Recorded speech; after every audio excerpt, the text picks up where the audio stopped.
Now what I've done, and this is for the customer, and also for any of you out there that have a Ruckus and you want to know how to get to the battery.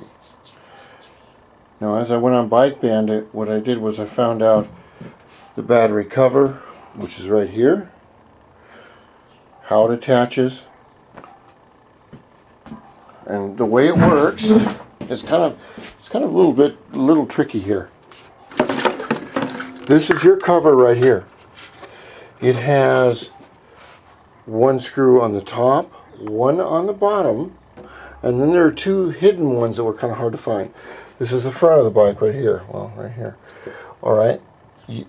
This has a tab system, which is right here on the bottom of the bike, which are right down here. And the tabs go right here. And then I took out the other two, which there's a screw right here.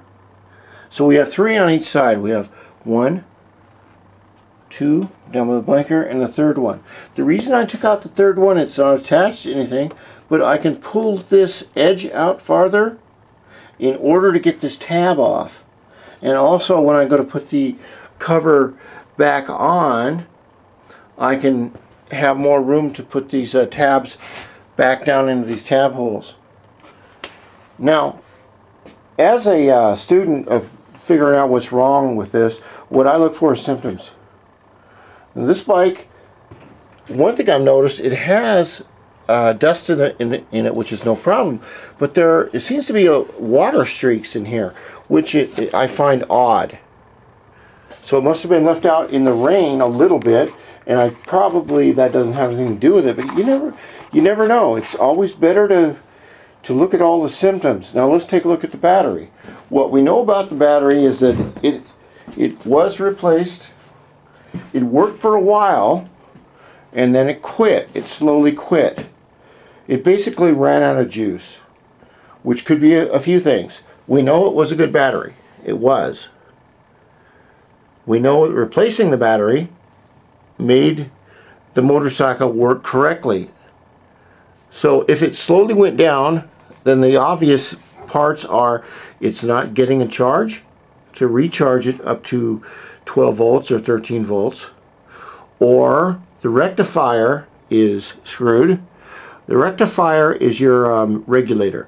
What the regulator does is tells the generator, which is down here, it tells the generator to stop inputting power into the battery, because if you overfill the battery, it'll blow it up. So we take my handy dandy drill, and I'm looking for leaks or any other problem. We will take off the negative right here.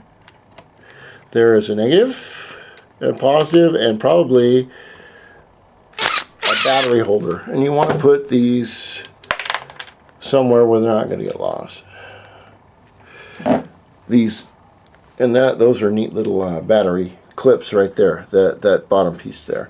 Okay, so your negative is off. It's good to do this with, I would suggest that you do it with glasses on.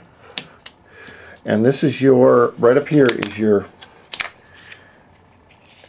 positive, plus it has a fuse blocks.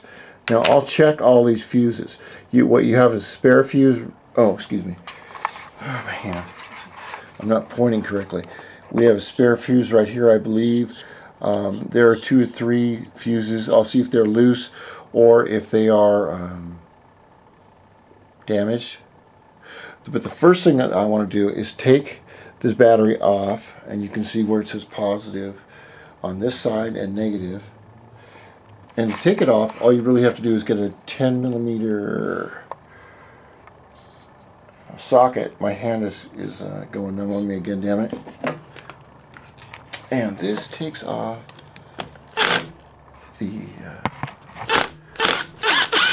that side right there.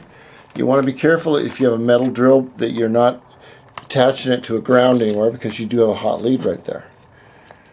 So we take that off, and you have your little screws down in here. You want to look for any kind of problems with corrosion or poor contacts, which can cause a problem. Now I'm going to have to get a socket wrench over here and take this off. So I'll have to stop this. But I'm going to take this off and then I'll bring it over to my battery charger and we'll see if it'll take a charge or if it won't. And the best way to check and see if it's battery is to substitute another battery and see if the bike works. If we substitute another battery and the bike works fine, then we know that the battery is dead. We don't know if the battery has a charging problem because a full battery will take